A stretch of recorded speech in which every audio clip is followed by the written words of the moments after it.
দেখছেন আপনারা সিসিটিভি ফুটেজে সেই টোটোটা দেখা যাচ্ছে যে টোটোতে ওই টোটো চালক নাবালিকাকে গাড়িতে তুলে নেয়, বাড়ি পৌঁছে দেবার নাম করে নানা পথ ঘুরিয়ে তারপর ওই একেবারে নির্জন জায়গায় নিয়ে এসে তাকে ধর্ষণ করে খুন করে, এমনটাই পুলিশ সূত্রে দাবি।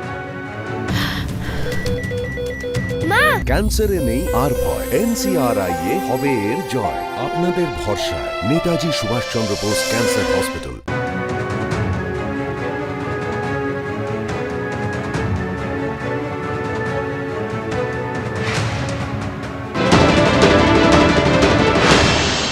মেয়ে जो আমরা এখন অবধি পাচ্ছি কিছু টাইম হেঁটে হেঁটে যাচ্ছে, তো we are tracking her through the CCTV footage ধরে আমরা ট্র্যাক করছি মেয়েকে। তারপরে দেখা যাচ্ছে কি একটা টোটোতে উঠছেও, তো ওটা we are investigating and verifying. তো ওর পরেই আমাদেরকে পুরো পিও সাইডে মানে আমরা ট্র্যাক করে করে ওটা কালেক্টিং এভিডেন্সেস ওটা পাওয়া গেছে কি ও টোটো ড্রাইভার যে অ্যাকিউজড আছে ওকে তুলেছিল টোটোতে, তো তারপরে গিয়ে এটা ইনসিডেন্ট ঘটিয়েছে। নিরাপত্তা নিয়ে বড় সড় প্রশ্নচিহ্ন সামনে, কারণ যে ভয়ঙ্কর মারাত্মক ঘটনা সামনে এসেছে।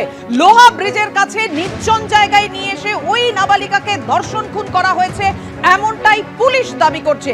এই সিসিটিভি ফুটেজ দেখেই পুলিশ ওই টোটো চালককে গ্রেফতার করে। এবার আপনাদের সামনে রাখবো রিতার মা কি বলেছে। এই যে টোটো চালককে গ্রেফতার করা হলো, আপনি কি বলবেন? আপনি তো প্রথম থেকে তদন্তের দাবি জানাচ্ছিলেন, আপনার প্রতিক্রিয়াটা। আমি চাই তার ফাঁসি হোক।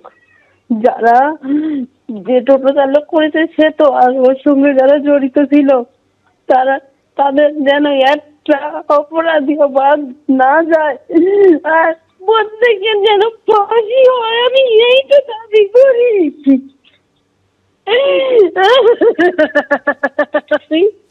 দাবি করি তো আরো কেউ যুক্ত বলে মনে হয় আপনার? মনে তো হয়, একার দ্বারা এত কিছু সম্ভব না। নিরাপত্তা নিয়ে বড় সড় প্রশ্নচিহ্ন সামনে, কারণ যে ভয়ঙ্কর মারাত্মক ঘটনা সামনে এসেছে।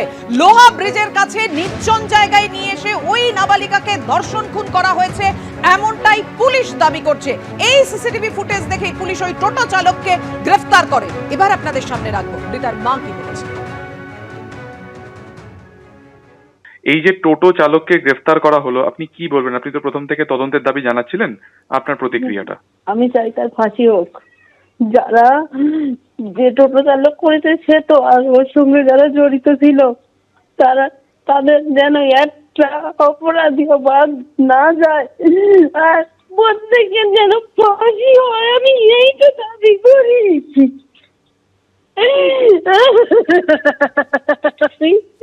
দাবি করি তো কিছু না। আরো কেউ যুক্ত বলে মনে হয় আপনার? মনে তো হয়, একার দ্বারা এত কিছু সম্ভব না।